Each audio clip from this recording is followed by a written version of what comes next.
Здравствуйте, это программа «7 дней плюс». Гость нашей сегодняшней программы считает, что татарская музыка может звучать иначе, современно, стилен, со вкусом и ничем не уступать творчеству российских и зарубежных артистов. Он основатель единственного татарского инди-лейбла, и создал он его для того, чтобы показать публике качественную современную татарскую музыку, чтобы и бабушке в деревне, и хипстеру, и горожанину, может быть, в Москве и Питере. Значит ли это, что нам есть чего стыдиться в татарской музыке или в современной татарской музыке, а может быть в татарской эстраде? Обо всем этом спросим прямо сейчас. У нас сегодня в студии Ильяс Гафаров, руководитель лейбла Ями Мьюзик. Тему программы назвала так, что такое институт музыкальных инициатив, как иногда называют Ями Мьюзик, и как удается продвигать все татарское или не все татарское. Готов разговаривать? Да, здравствуйте. Приветствую. Итак, 11 лет, по-моему, Ями Мьюзик, если я не ошибаюсь. И вот для чего тогда создавались и как поменялись цели сегодня? Чего тогда хотели? А может быть, сегодня еще целей больше?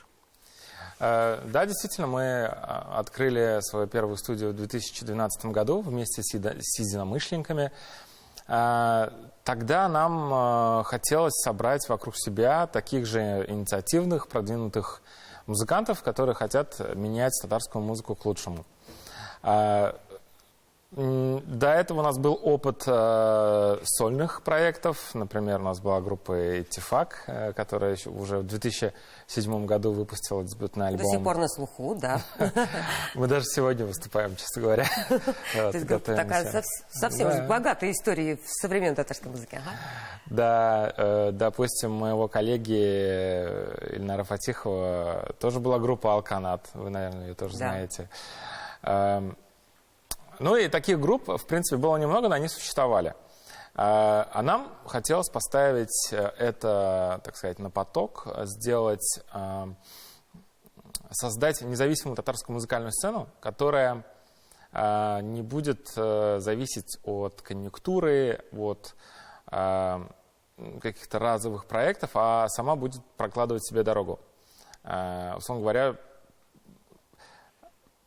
вся та современная музыка, которую мы сами слушали, которая нам нравилась, мы хотели, чтобы такая же музыка появилась и на татарском языке, чтобы было максимальное разнообразие жанров, от рэпа до рока, джаза, электронной музыки и так далее.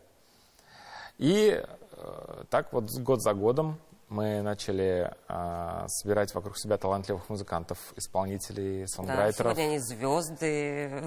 Некоторые уже закончили свои карьеры. Да, некоторые уже закончили карьеру. Но вот тогда были цели, значит, создать независимую площадку, помочь развиваться молодым группам, да, татарским. А сегодня что? Ну, сегодня мы поняли, что мы очень вовремя начали свой путь, потому что спустя некоторое время, это примерно 2017 и 2018 год, в России активно начали развиваться цифровые музыкальные площадки. Еще больше возможностей появилось для независимых музыкантов использовать ресурсы этих площадок, эту аудиторию, для того, чтобы монетизировать свое творчество, или для того, чтобы делать первые шаги, протестировать свои первые песни. Музыке помогаете, в общем. Да, да, и получить мгновенную обратную связь через социальные сети, через цифровые площадки, через какие-то, может быть, клипы. А те, кто поопытнее, начали через социальные сети набирать аудиторию для своих первых сольных концертов. И таким образом к моменту вот этой небольшой цифровой революции на музыкальной сцене у нас уже был определенный пул артистов. Каждый из них представлял свое музыкальное направление. У каждого из них была своя неповторимая аудитория. И мы, собственно, начали усиленно исследовать этот рынок, так же, как и исследовали этот рынок другие музыканты по всей России, так и по всему миру. Ильяс, ты произнес фразу «создать независимую татарскую музыку», да, татарское творчество. А зависимое тоже есть? Да, есть музыка, зависимая от богатых родственников, зависимая от наличия или отсутствия радиоэфиров и телеэфиров. Вообще наличие или отсутствие, допустим, банкетов, корпоративных мероприятий. Есть вообще проекты однодневки, которые откровенно создаются ради того, чтобы выстрелить с одним хитом, потом там, годами Почивать на зарабатывать лаврах, на славе одного хита. Вот. Наш принцип отличался тем, что мы, естественно, вот ни один из этих путей нам не был близок. Мы хотели, чтобы музыкальные проекты, будь то сольные исполнители или группа, развивались органическим путем, органичным путем, чтобы они выпускали музыку и напрямую получали обратную связь от своей аудитории, и те артисты, у которых аудитория уже выросла, они имели возможность собрать эту аудиторию на своих концертах, либо мы собирали аудиторию всех этих групп на каких-то крупных мероприятиях, которые мы сами же и организовывали. Но при этом вот критерий татарскости был включен изначально, это исключительно татарские группы, артисты. Почему и насколько, не было ли это рискованно, скажем так? Либо наоборот, с русским языком было бы сложнее, конкуренция выше, а с татарским это еще никто не делал, это нормальный продуманный ход. Время показало, что на русском языке это было бы, возможно, быстрее и, может быть, более коммерчески успешным, потому что мы знаем много проектов, которые, на самом деле, начинали свой путь в Казани, потом стали известны на всю Россию, потом вообще уехали из Казани, может, уехали из России.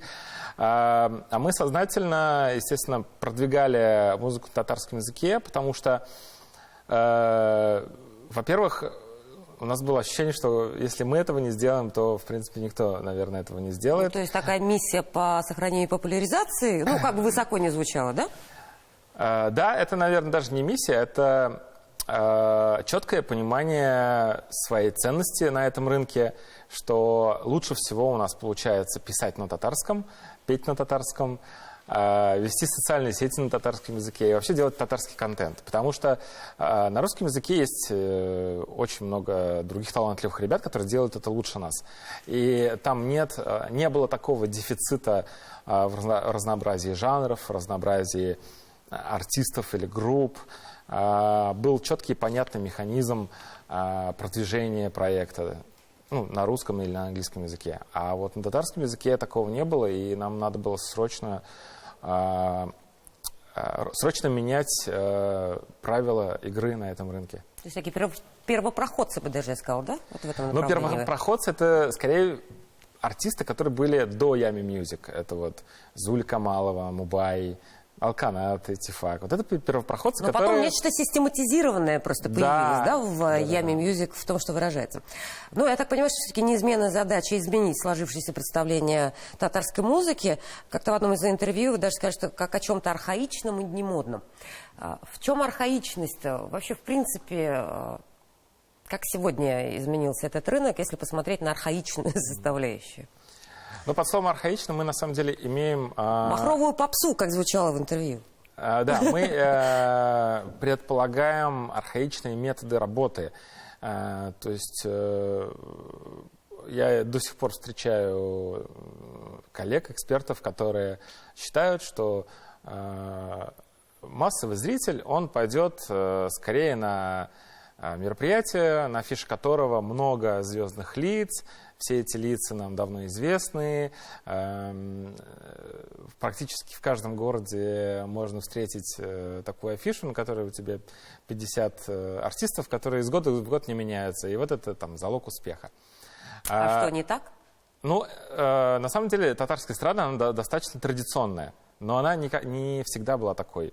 Более того, нас вдохновлял еще опыт первых татарских ВИА, которые зародились еще в ТССР, которые помогали записывать легендарные пластинки Ильхаму Шакирову, Альфии Авзаловой, которые играли с Ринатом Ибрагимовым и так далее. Эти люди, по сути, тогда еще заложили фундамент независимой живой татарской музыки. Просто в 90-х уже есть определенные публикации, исследования на эту тему. В 90-х из-за повсеместной экономии вот эта вот высокохудожественная профессиональная часть татарской эстрадной музыки, она, к сожалению, забылась. Да, все начали искать наиболее дешевые, экономные, простые способы донесения татарской музыки. И с приходом, казалось бы, успешных, богатых 2000-х, это, к сожалению, не менялось. Да? До тех пор, пока не появились эти первопроходцы, которые своим творчеством показали, что на самом деле уже пора менять что-то. И в каждом жанре, за который бы ты ни взялся, вот в любом направлении, есть куда расти, есть что исследовать и есть что показывать новой аудитории. Ну, ведь одна из задач у вас как продюсерский центр, да, это условно, ну, я не знаю, как строители сдают дом под ключ, да, там, либо с чистовой отделкой. То есть у вас также взял, спродюсировал, включая маркетинг и все на свете, да, я так понимаю, окончательно. Но сегодня, например, у той же самой татарской эстрады, ну, там тоже появляются, пусть даже где-то архаичные моменты, но они продюсируют иногда сами себя. В последнее время просто вал, я не могу не спросить, даже в сценарии у нас не было, всевозможные, как я сделала предложение, как я хотела сделать предложение супруге и так далее. То есть вот продвижение на таком, иногда, на мой взгляд, таком очень, ну, скажем так, примитивном уровне. Как вы продвигаете и как, в принципе, сегодня продвигается татарская эстрада? Какие механизмы для этого используете? Есть ли, вот, например, продвижение российских и татарских, ну, так, русских точнее, да, пусть будет, или зарубежных, вот отличие от продвижения татарского? У нас есть свой менталитет в продюсировании? Наверное, представителям татарской эстрады приятно думать, что у нас есть свой особый какой-то путь, менталитет продвижения татарской эстрады. Но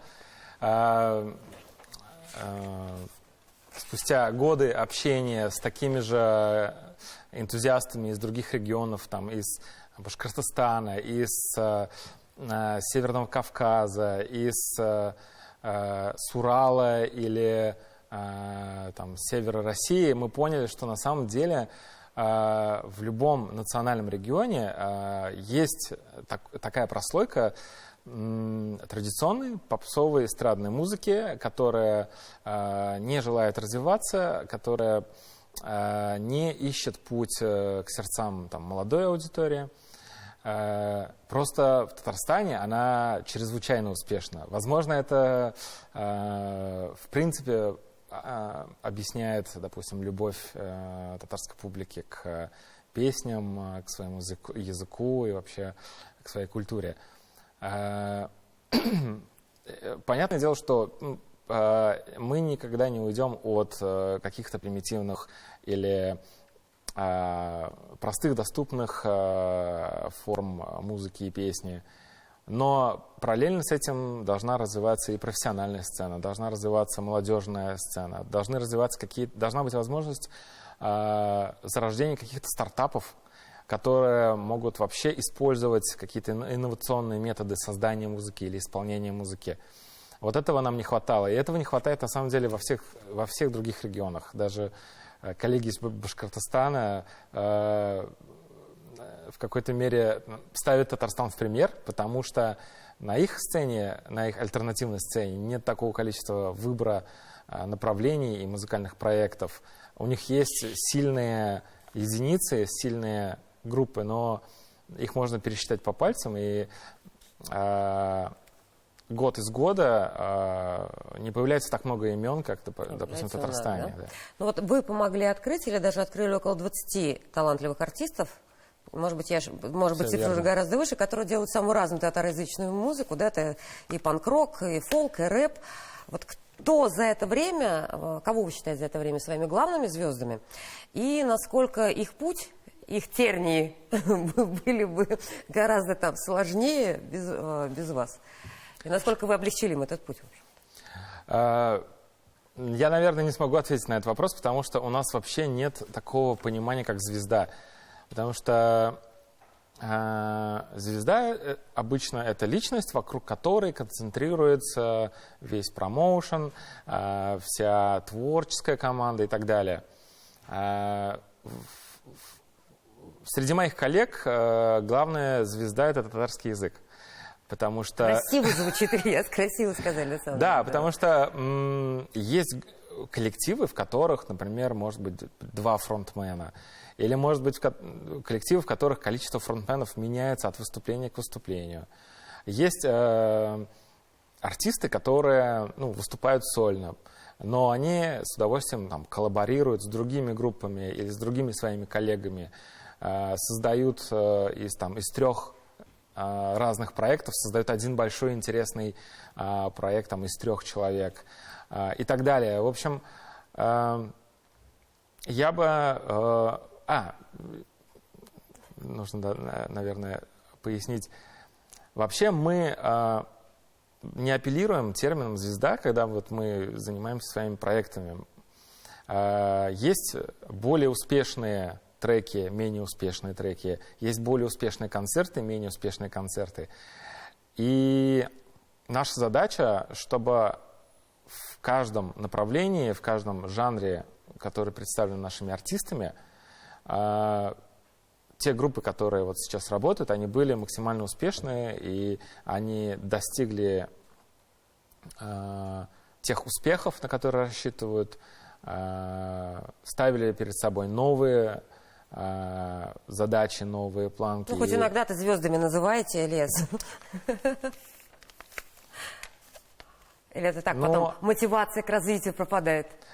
На самом деле, сейчас в эпоху цифровых музыкальных площадок абсолютно любая композиция любого там ноунейма неизвестного автора может подняться в чарте, продержаться там неделю-две, и через неделю ее заменит другой такой же неизвестный исполнитель или, может быть, известный исполнитель с неожиданно выстрелившим треком. Ну, что сейчас с Айгель происходит буквально в эти дни. Да, а вот эпоха звезд, мне кажется, она осталась в 2000-х, когда в проекты вкладывали много денег, когда... Но завоевание аудитории шло более сложным и дорогим путем и годами. Да. Вы сейчас, когда сказали, что главная звезда — это татарский язык, я знаю, что вы организовали музыкальную часть фестиваля «Мин Татарща Сөйлешем», да, были открыты, то есть собирали на одной сцене всех музыкантов, были проекты, которые были созвучны с «Мин Татарща Сөйлешем». Много открыли новых имен, команды. Был Таткульфест. Вот почему-то я с болью говорю о том, что был...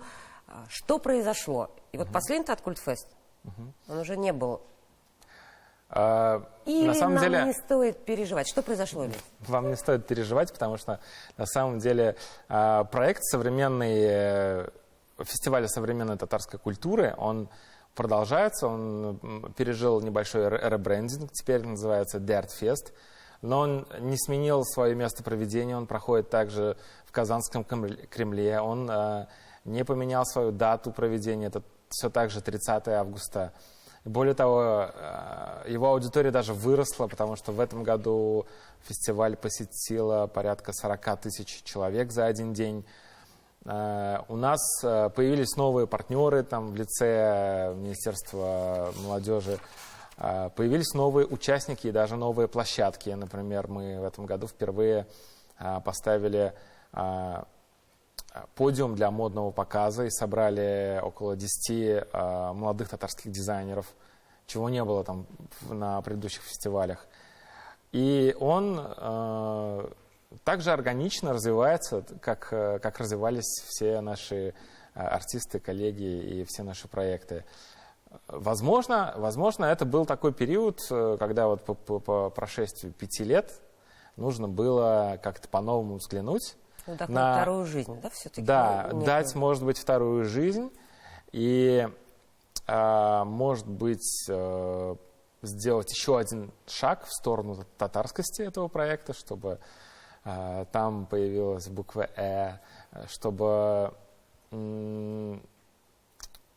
и само название вдохновляет участников ко всему относиться с еще большей страстью, потому что слово «дерт» переводится как «страсть». И мы надеемся, что с годами он будет только разрастаться, расширяться и привлекать все больше и больше новой аудитории. Ильяс, а при этом, очень часто ты говоришь про татарский язык, национальную идентичность, национальное самосознание. Откуда это? Когда вдруг в тебе вот этот вот пламенный борец проснулся? Или это было всегда? Что было в семье? Почему? Я бы не назвал себя пламенным борцом, потому что мы-то как раз... Ну, если уж вы не пламенные, ну, простите, мы же видим, что делаете. Мы на самом деле ко всему идем очень планомерно, очень осторожно, потому что, ну, не так много музыкальных проектов вообще имеют историю там в десятки лет. То есть мы сами уже понимаем, что на следующий год нам будет 12 лет, и казалось бы, чем можно удивить наших зрителей, наших слушателей. Некоторые лейблы по истечению 10 лет просто закрываются и начинают, ну, каждый уходит. Вы долгожители уже на этом. Да, мы уже, можно сказать, другое поколение, потому что мы видим, что за нами приходят артисты, которые вообще мыслят по-другому.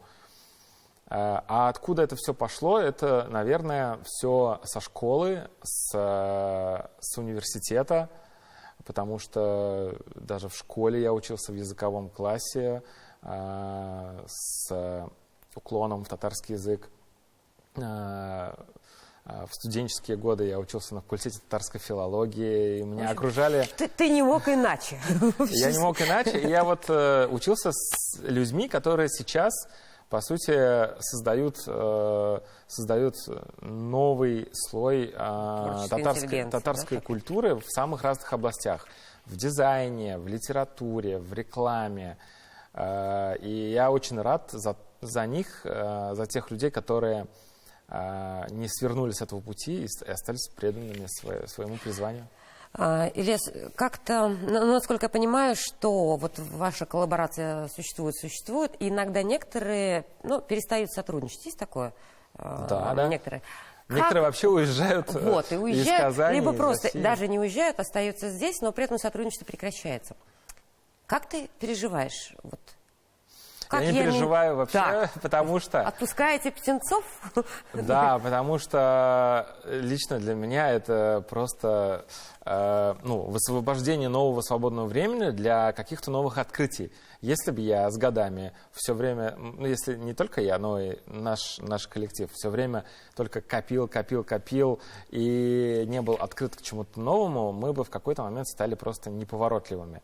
А вот это вот естественный обмен идеями, обмен ресурсами и музыкальными проектами, которые могут прийти к нам, могут потом уйти от нас и уйти в свободное плавание, дают возможность нам быть открытыми к новым, более молодым музыкантам, молодым музыкальным проектам. Для вас это только развитие, скажем так, да? Это развитие и для нас, и в том числе и для тех музыкантов, которые, допустим, может быть, переросли нас и хотят идти своим путем, либо, может быть, кто-то может решить вообще завязать с музыкой и уйти в другое, более прибыльное направление, потому что не секрет, что музыка и в целом культура — это не самое высокомаржинальное направление. Еще одна из цитат из вашего интервью, что на российской независимой сцене условия работы намного благоприятнее, чем на татарстанской, хотя и конкуренция выше. И вы так скажете, что Татарстан сейчас проходит путь, который Россия преодолела 10 лет назад. Почему опаздываем-то мы? Наверное, во-первых, есть большая разница в количестве носителей, в количестве аудитории, потому что аудитория российских поп-исполнителей насчитывает там сотни миллионов людей. Аудитория даже самых популярных татарских артистов насчитывает сотни тысяч. Это можно посмотреть даже на любой музыкальной платформе, посмотреть, сколько людей слушает каждого популярного исполнителя. Но, тем не менее, действительно, в России инди-музыка, как независимая музыка, она начала появляться где-то в 2007-х и уже в 2010-х обрела популярность, то есть такой феномен, как музыка для городской молодежи, как переосмысление. То есть, мы начали позже, да, получается, Ильяс? У нас да, как-то позже созрели. Мы вообще сами появились только в 2012 году в пик популярности российской инди-сцены и самых первых ее популярных представителей. Мы Илья, сами да. были вдохновлены этим, по сути. Почти конец программы. Завершение такой вопрос. Если бы не Ями Мьюзик, чем бы ты еще занялся? Очень коротко, пожалуйста. Я чем занялся? Ну, у меня всегда была тяга снимать, и был всегда интерес в кино, кинопроизводстве. То есть мы бы получили татарского кинорежиссера. Ну, примерно. Может быть, не кинорежиссера, может быть, кинопродюсера. Хотя говорят, что никогда не поздно этим заняться. Хорошо, Ильяс, большое спасибо за интервью. Пусть и новые мечты воплощаются. Развитие Я Мьюзик. Всего доброго. До свидания.